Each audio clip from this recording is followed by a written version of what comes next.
Okay, so we're going to kick off this new series, and I feel really honoured to do that. I'm getting on a little bit. I'm 50 years old, and was that the reaction I was expecting?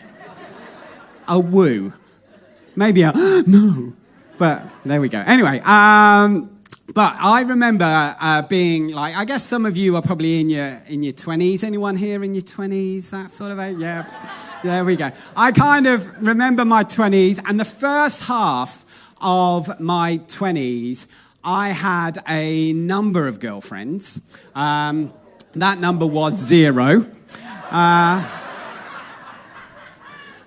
But it was okay, you know, because I was single by choice. Just wasn't my choice. And I was generally okay with it. I really was generally okay with it. I was kind of doing ministry stuff, and that was my focus. But I do remember going to family weddings, and that's where it used to be tricky, because I'd go to a family wedding, and you go through the day, and I would remember sort of sitting at the end of the day when you've done the ceremony, you've done the reception, and it's like, the disco, and you're sort of ending up sitting around, and I'd be sitting probably next to some elderly auntie, like Auntie Nina or someone like that. And I'd be sitting next to her, and we'd be sitting there together watching the married couple doing their dancing and all that stuff. And this elderly auntie would look at me and she would say, "Oh, don't worry. You'll be next." And, the first time that happened, that felt, nice. That was heartwarming. But it kept happening.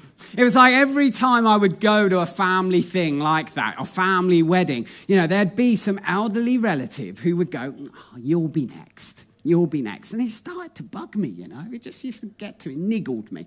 To the point where I'd start going to family funerals. And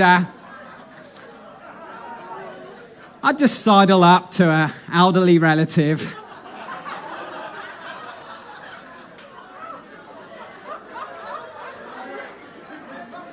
"Don't worry. You'll be next." Obviously, I didn't do that. That's not true. That's not true. But I'll tell you what is true. What is true for me, what is true for you, what is true for all my elderly relatives is this, that every millisecond of every second, of every minute, of every hour, of every day, of every week, of every month, of every year, of every decade, we're all getting older, right? That's true. And what's also true is that we all have one life. That's also true. And so today, as we do this new series called Life Together, I want to begin by asking you a simple question, or two questions, which is, what are you doing with your life? What are you doing with your life, and who are you doing it with? What are you doing with your life, and who are you doing it with? Apostle Paul is in prison, and he is writing a letter to his son in the faith, Timothy. And this is probably the last letter that Paul ever writes. He's been in prison before, but this time it feels different. The Emperor Nero has started to blame Christians for parts of Rome being destroyed in a fire. And Christians are now being persecuted and executed in a way they never have before. And I think probably Paul senses that things are coming to an end for him. And so part of this letter that he writes to Timothy is the letter that we now call it in our Bibles. But part of this letter is Paul's reflection on his life. And he starts to look back on his life, and he starts to think about his life. And this is what he says. As he reflects on his life, he says these words. He says, "I have fought the good fight, and I have finished the race, and I have kept the faith." I don't know about you, but I want that. I want to be able to look back on my life, this one life that I've been given, and I want to be able to say words like that, I want to be able to say, "I have fought the fight. I have fought injustice, and I have fought brokenness with the weapons of mercy and love. I want to be able to say that I have finished the race, that I kept the faith, that I didn't grow weary and give up. I want to be able to say that I have lived my life and I've ended up looking like the one that I spent my life following. That's what I want to be able to say about my life. You know, I want to be able to look back like that, like Paul does. But I also know this, and maybe you do too, that sort of doesn't happen by accident. You know, the Bible talks about the fact that God is working in us and shaping us and forming us. But I also know that we have a part to play in that too. That he shapes and forms us, but we also have to kind of allow that to happen and be intentional in making that happen. And so how do you and I fight the good fight? How do we live our lives well? How do we end up looking like the one that we're following? How do we finish the race and keep the faith? Well, Paul seems to actually give us a little bit of a hint on how he did it and how he thinks Timothy should do it, because he tells us, well, he tells Timothy, and then we get to read Timothy's, letters, and he puts it in what I think can just be summed up as one word, and it's this word: run. Run. If you take a look at 2 Timothy 2:22, it's easy to remember, it's all the twos.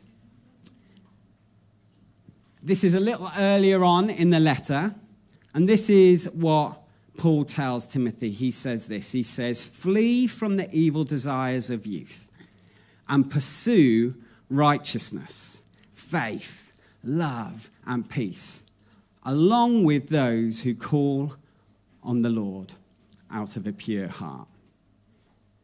In these words from Paul, we see a whole lot of running.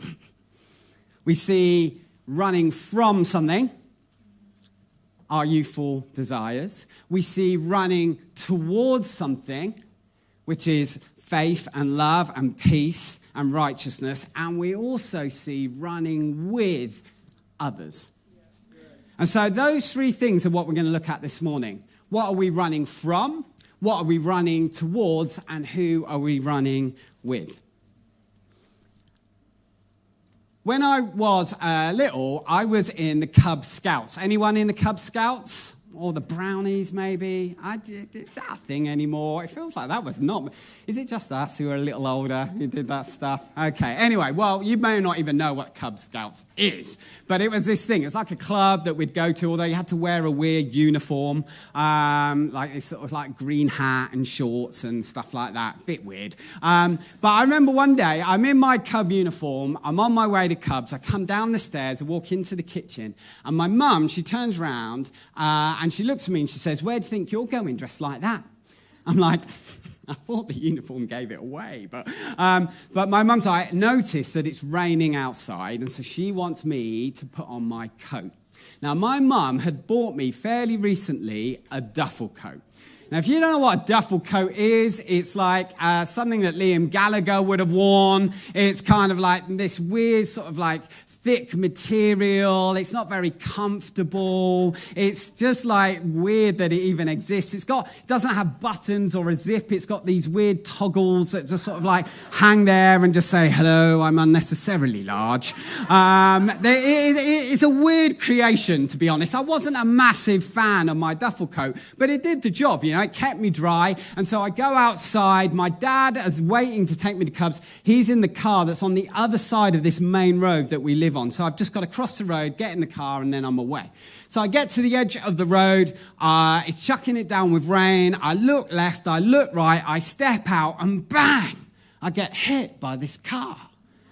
And the next thing I remember is waking up in my living room, and I'm trying to work out what happened, because I'd done everything that you're meant to do, I'd done the Green Cross Code. I'd looked left and right. I couldn't work it out. And then I realized what had happened. You see, what had happened was that my mum had bought me this duffel coat to grow into.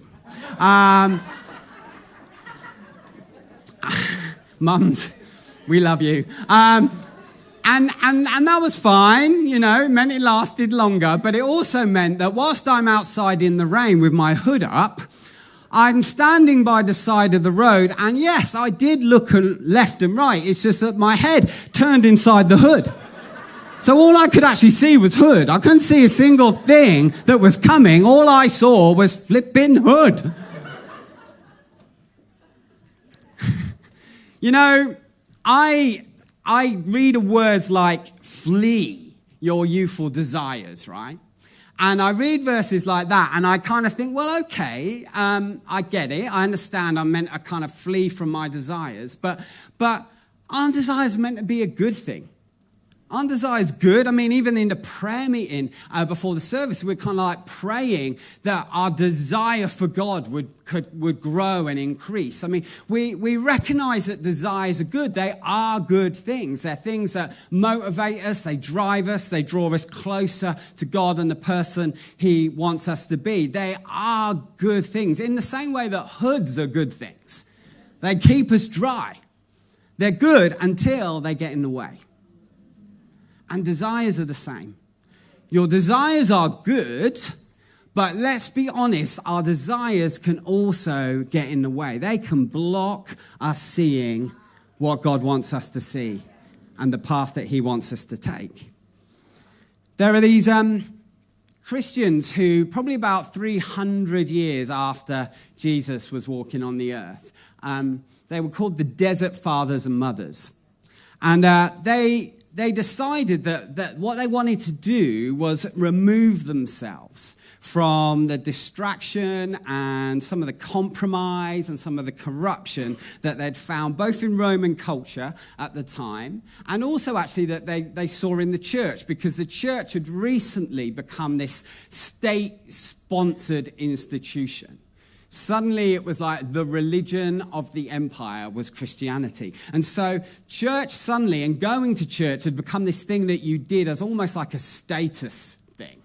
You know, and there was now suddenly politics and attractional kind of services. And they kind of saw that and they thought, this has come such a long way away from the movement that was birthed a few hundred years ago. And so these desert fathers and mothers were called that because they exiled themselves and they went and lived in the wilderness, in the desert places, so that they could be consecrated, so they could devote themselves to prayer and to Jesus. They were basically the first kind of Christian monks, I guess. But do you know what's really interesting? That these desert fathers and mothers discovered something. They discovered that the battle for holiness didn't just actually happen out there in the culture and the cities that they'd left, but it happened in here.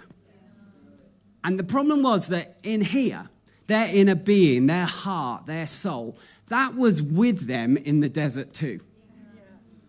And so what they began to do is they started to think about that and talk about that. And so they actually began to kind of write about desire. And one of the things that they kind of talked about when they talked about desires is they talked about how our desires can become disordered and distorted. They talked about the fact that, for example, you might have, as a parent, a desire for and a love for your children and for your children to do well.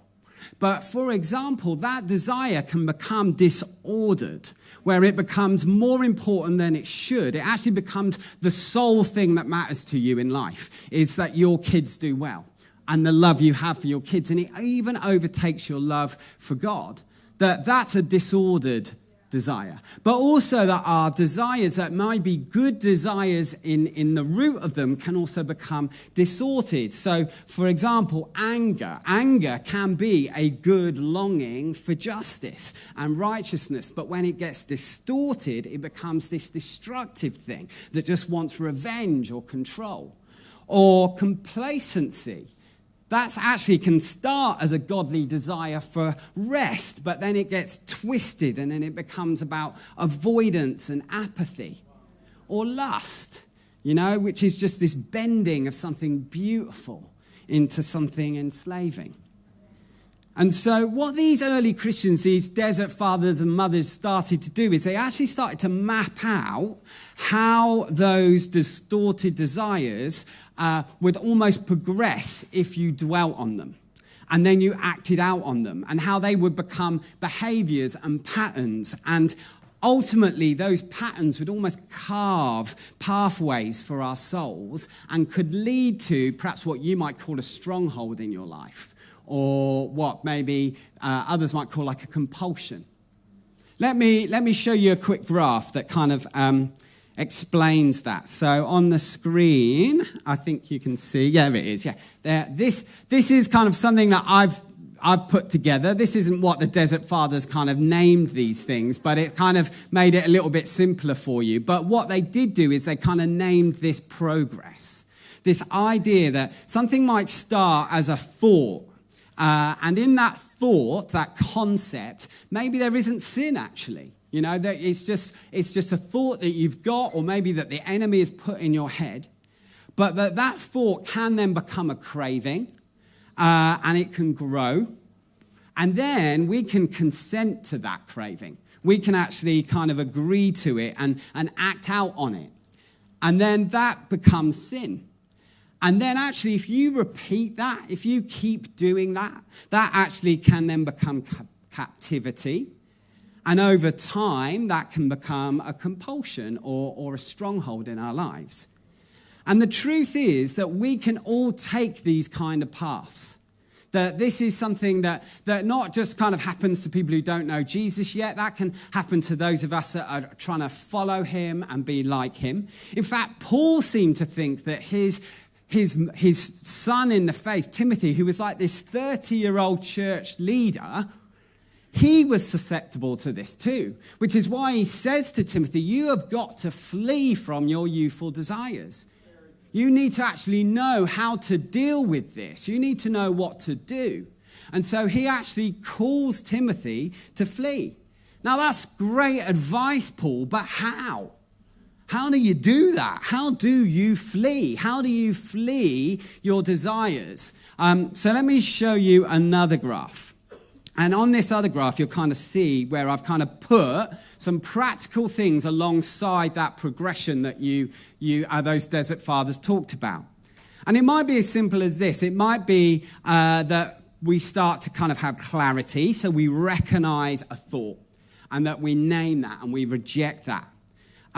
Maybe we have to cultivate, so we have to kind of train our desires towards God through prayer and reading the scripture and things like fasting. That partly how we deal with something like consent is confession. When we do act out, that we confess it. We step into that place of vulnerability and we bring it into the light. That connection is a really important part of how we deal with captivity. And ultimately, in the same way that these kind of things can lead to compulsion or strongholds, as we make these intentional decisions, that can lead to Christ-likeness. It's a positive formation. We're constantly being shaped. The question is, what are we being shaped into? You know, that graph might be hard for you to memorize, so I kind of got it what it looks like to flee into 3 words for you, okay, for today. And it's simply these 3 words: name, tame, and train. Name, tame, and train.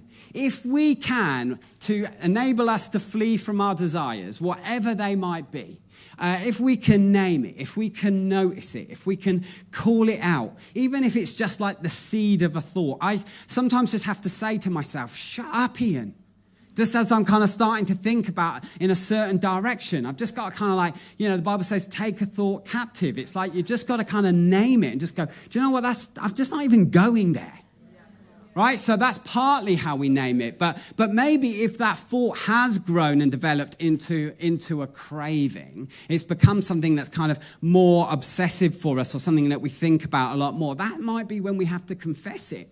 Not after we've messed up, but before, when it's still here in our heads and in our hearts, and we're dwelling on it and we're considering it and we're craving it. That's when actually we bring it before God, we bring it before others, and we name it for what it is, and we actually say, yeah, no, I'm naming this.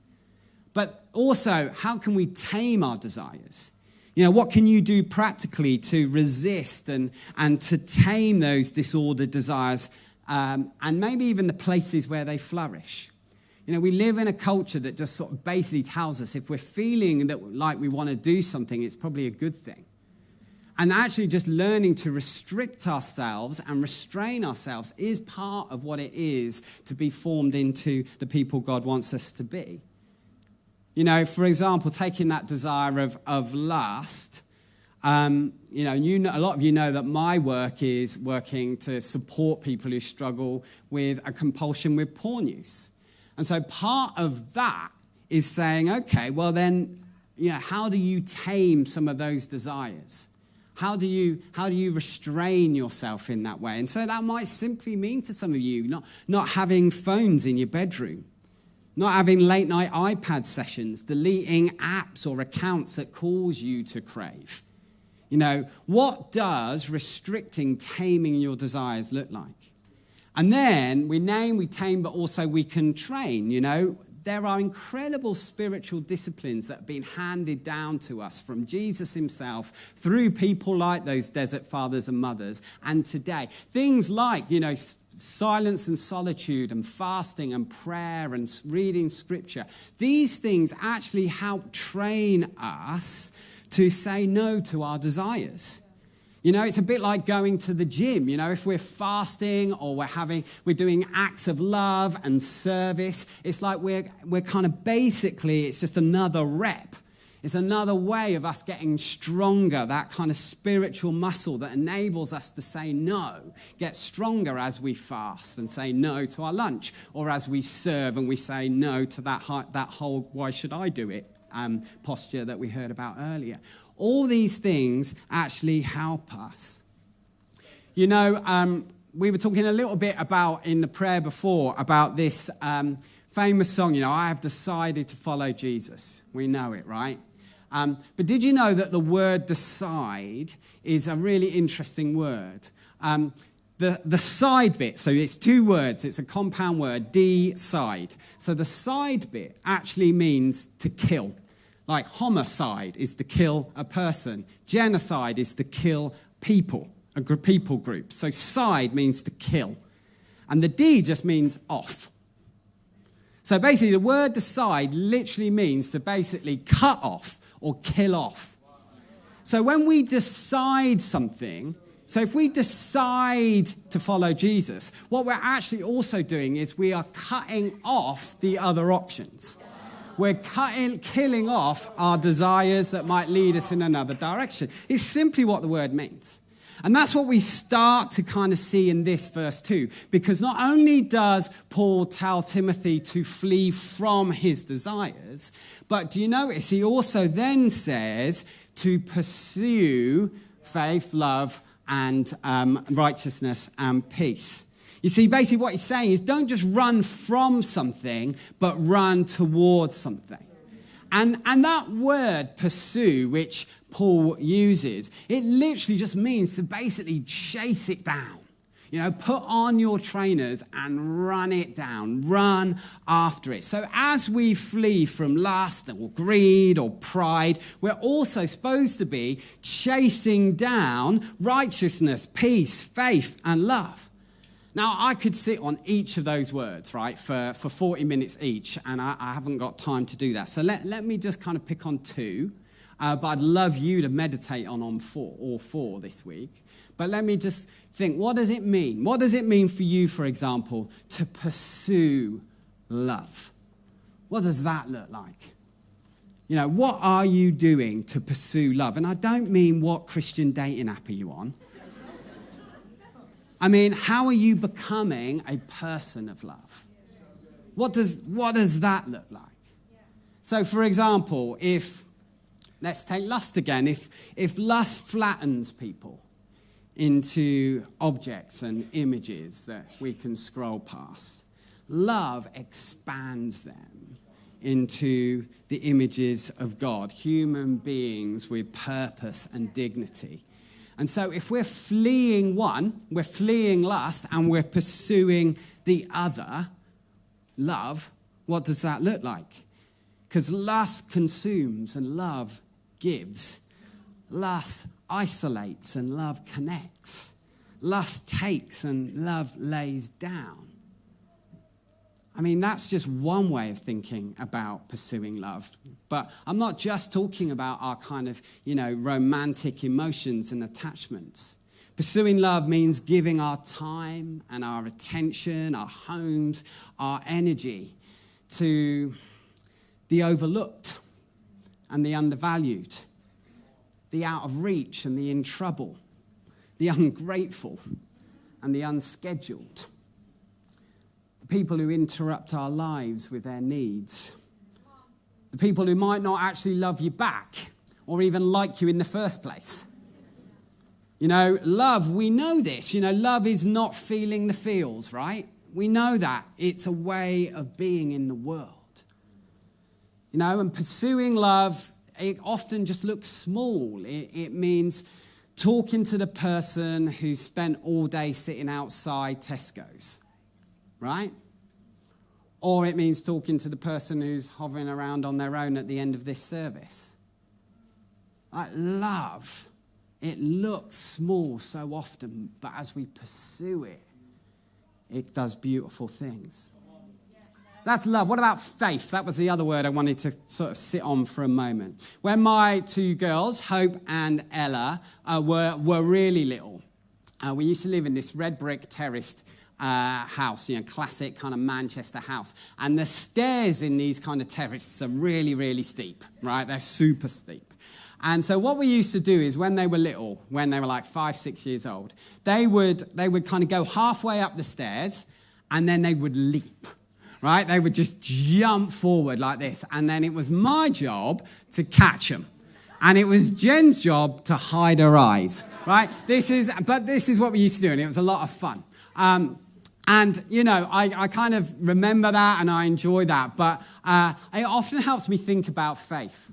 Because, faith isn't just believing that your dad is going to catch you. It is that.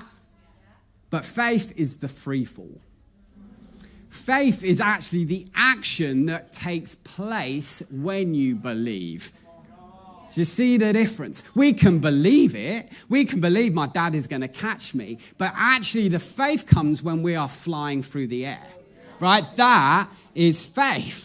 So let me ask you this question. What does it look like for you to pursue faith, to chase it down? What does that look like for you? When was the last time you did something that caused your heart to free fall? Trusting that there's going to be some divine hands that might catch you. But when was the last time that happened? And again, it doesn't always have to look big. It doesn't always have to be those big life decisions like, deciding you're going to become a foster carer, which, by the way, you should. Or it doesn't always mean that you have to move cities, but, by the way, maybe it does. But it could just mean this. It could mean telling your workmates tomorrow that you went to church this weekend. That's faith too. Or it could mean talking to the person who spent all day sitting outside Tesco's. You see, Paul isn't just saying become a sort of better person of love and faith and to kind of just chase after these things. I think what he's actually saying is this, and he's not implicit here, but he certainly is in other places. He's saying, I don't just want you to chase after something like righteousness or peace or love or faith. I want you rather to chase someone. And we know who that is, right? You hear those words, righteousness, faith, love, peace, and it certainly sounds like someone I know. Jesus. And maybe today you're sitting here and you're not a Christian, okay? So you're not quite sure where you sit on the whole following Jesus thing. Maybe you don't even use that language. You wouldn't call yourself a Christian. And maybe everything else that happens today, let me just give you this one thing. Chase Jesus. Pursue Jesus because he is worth the chase. He is worth it. He loves you. He has given himself completely for you. He can heal and restore you. He can take away the guilt and the pain and the weariness and the heaviness that you feel. He can do all that stuff. And I know you see that in other people, and you watch people jumping around and being slightly over the top, and you're kind of wondering, what is going on with them? But the truth is, what's really going on with them is they've just found out that they are not sorted, but they've found someone who is. And so if you have to chase anything in this life, chase him. You know, there's a really interesting book that I'm not going to go into now, but one of the things it talks about is this idea of climbing the ladder of life, right? You know, whatever that looks like for you, just trying to get on, trying to better job, better relationship, blah, blah, blah, another rung on the ladder, climbing the ladder of life, only to then find out that the ladder was leaning against the wrong wall. You can climb really well in life, only to find out that it's been leaning against the wrong wall. And so for some of you today, it's simply that. Just make sure you're chasing the right thing, or should I say the right one, the right person. So we've talked a little bit about what it is to kind of run from our desires that can often lead us to captivity and compulsion and strongholds. So how do we flee from those? How do we run from those? What it means to pursue and run towards something that is better and more beautiful, ultimately Jesus himself. But this is all very well, you know, Paul telling Timothy to run. But I don't know about you, I hate running. I mean, sometimes I try to inspire myself when I go running. I try and imagine I'm in like one of those kind of aspirational Nike adverts, you know. They're always kind of at sunrise. And, you know, there's some like long-limbed person who's kind of just running along. And I try and imagine that I'm my own main character and I've got this kind of soundtrack and this voiceover that's kind of speaking over me as I run, you know. The road awakens before the sun. You don't just run, you ascend. Each footfall is poetry. Each bead of sweat an ode to human greatness. This is not exercise. This is the pinnacle of existence. Until your lungs feel like collapsing paper bags. That poetry is just wheezing. The road, more like a cruel conveyor belt dragging you past smug dog walkers. You clutch your ribs while your legs remind you that 3 flights of stairs yesterday nearly killed you. Nike, just stay at home. I mean, even then it doesn't work for me, you know? Truth is this, I don't find running easy. But you know, there's something I haven't done, and it's this. I've never joined a running club. I see them. I see these kind of groups of people running together. And I just think, maybe that's it. Maybe that's the secret sauce to running. Don't do it on your own. It seems to be that's what Paul thinks for Timothy. And it's kind of why we're talking about this verse as we start this new season about life together. That actually he and us, Timothy and us, we need a running club.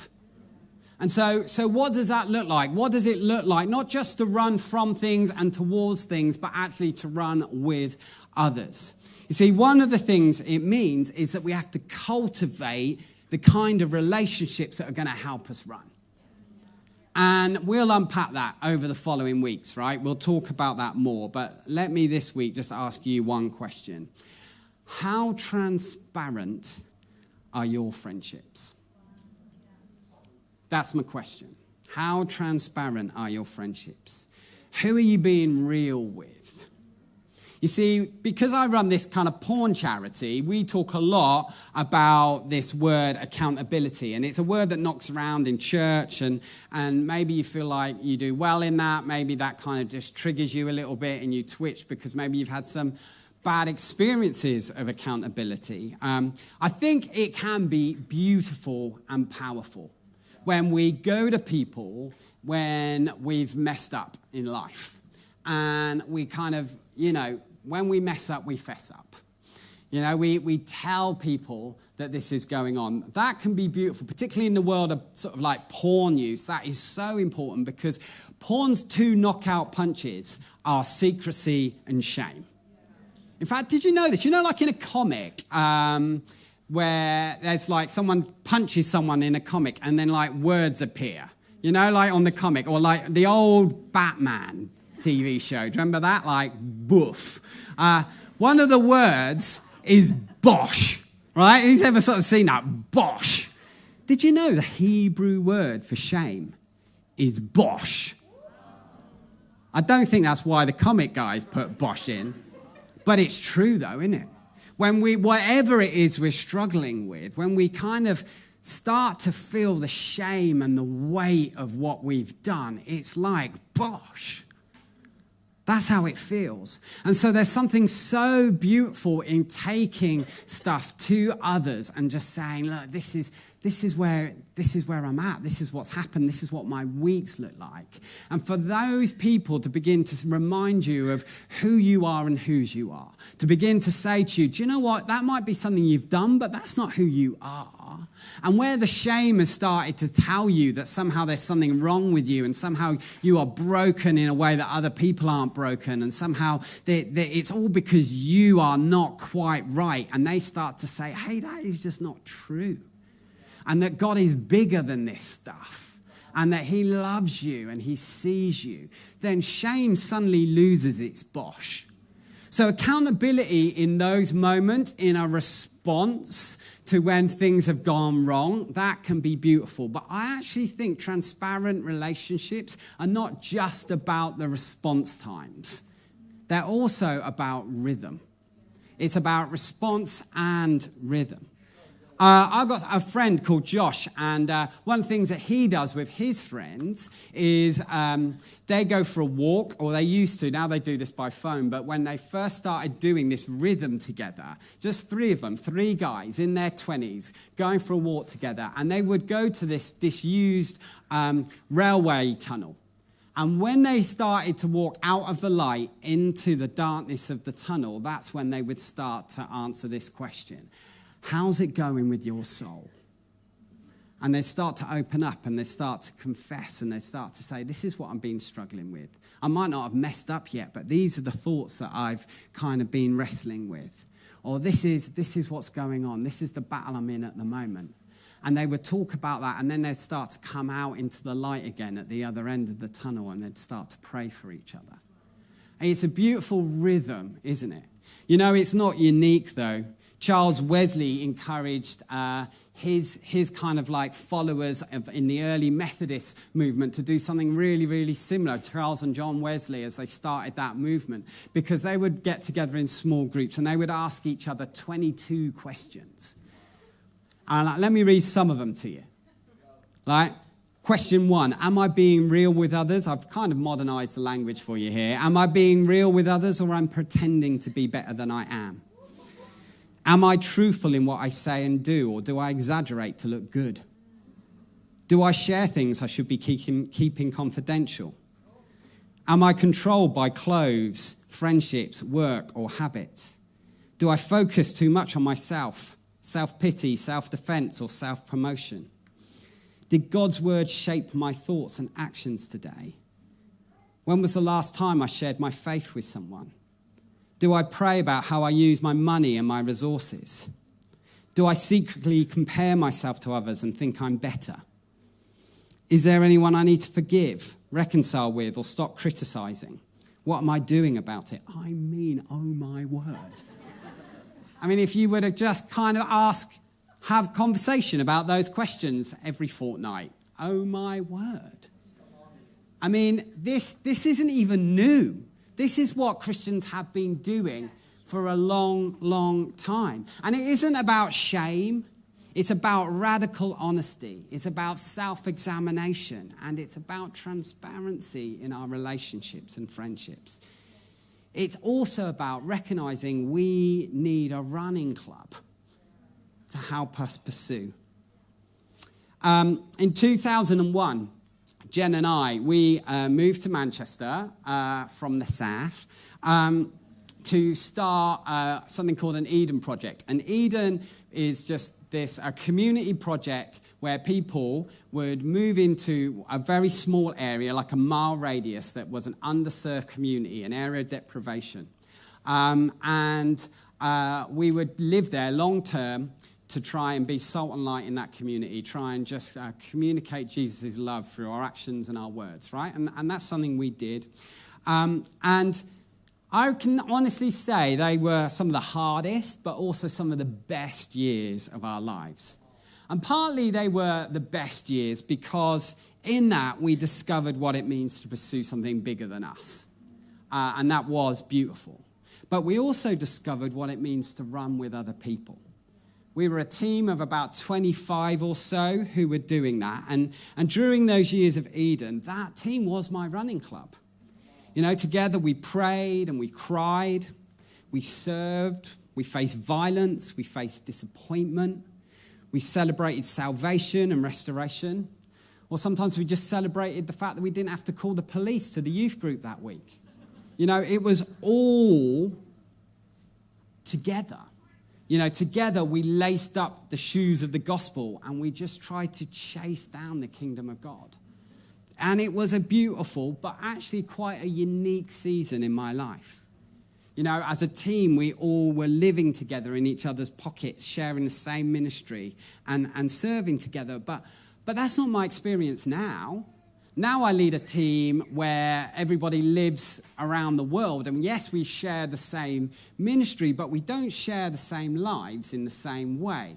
And so I've had to, and Jen's had to, cultivate relationships in a much more intentional way because they're not just there in the same way as they have been. And sometimes we have these seasons where it's like the people are just around us and it's amazing. But sometimes we actually have to cultivate those kind of relationships and seek those people out. And because I am 50... There we go. You know, that's taken maybe decades to cultivate some of those kinds of relationships. But we've managed over those years to find people who have joined us and Jesus as we've walked through some of the darkest valleys. We've found people who've whooped and cheered as I've leapt off the stairs and gone into free fall. And some of them even leapt with us. You know, but it doesn't happen by accident. It happens with time and intention. But I'll also tell you something about those relationships. They're not conflict-free and they're not perfect. Which opens up a final question as I come into land. And Chris, thank you for just giving me that subtle hint. Does Paul actually expect Timothy to find people to run with who can call on the name of the Lord with a pure heart? Because my friends and I probably wouldn't qualify, right? I mean, who can honestly say they have a pure heart? I mean, who can say that? Well, I guess it depends how you define a pure heart. You see, if you think of pure as meaning perfect, then you're misunderstanding what Paul's getting at and the meaning of the words he's using. You see, the Greek word he uses means clean. It does mean that, but it also means undivided. See, what really he's saying is run with people who are going to call on God with a whole heart. An undivided heart, a captivated heart, a devoted heart. In other words, what he's saying is, don't just find people who are perfect, just find people who are authentic. That's a bit easier, isn't it? Maybe we can find some authentic friends. People who are authentically just trying their best to be like Jesus, who are trying their best to be devoted and wholehearted and not divided, but actually captivated by Jesus. And so, who are they for you? Who are those people? Who do you know? And they might not always be your mates that you hang out with all the time, but who are the people that you can run with who you know are wholehearted? You know they're captivated. And they are going to call you and help you flee from those youthful desires that are going to deform you. And they're going to help you chase down love and peace and righteousness and faith. Or in other words, Jesus himself. Here's also what I know. We can't do any of this. We can't run from desires or run towards Jesus or even run with those who have a whole heart without the Spirit of God at work in us. Otherwise, it just kind of becomes just more kind of like behavior stuff. Legalism, maybe. Trying harder. But when the Spirit of God equips us and fills us and enables us, suddenly these things become the very tools that he has given us to use to be able to look back on our life and say, I ran and I finished the race. I fought the good fight. I kept the faith. And so this week, I want to ask you to do something. I want you to write a letter to God. Grab some time this week. Grab a journal, piece of paper, speak to ChatGPT, do however you want to do it. Write a letter to God and begin to prophesy to the breath. Begin to kind of ask the Spirit himself to come and equip and enable you to live the kind of life you want to live and start to speak it out. Start to say, this is what I think it looks like. Start to tell him what desires you think have become disordered or distorted. Name them. Bring them to him. Start to ask him, what does it mean for me in my situation, in my stage of life, with my family and my job and my community? What does it mean for me to chase down love and righteousness, peace and faith this week? Put words to it. Don't just keep it as this thing. Oh yeah, I'm going to chase love. What does that look like? Put it into words before Jesus himself. Who are you going to live transparently with? Who are those people with the pure heart? Bring those names. And if you're looking around, you're going, I do not know. I can't see them. Then you say, bring them to me, Lord. Help me to see them. And so what we're going to do now is we're going to go into a time of prayer and a time of ministry. And there's some specific things I want to pray about, but ultimately I want us all to respond in that way. This week, write that letter so that you can be someone who runs from the desires that will lead you down a path towards strongholds. That you'll be someone who can pursue those things that look so much like Jesus, love, righteousness, peace, and faith, and that you will find people that you will run with and you will intentionally cultivate those relationships.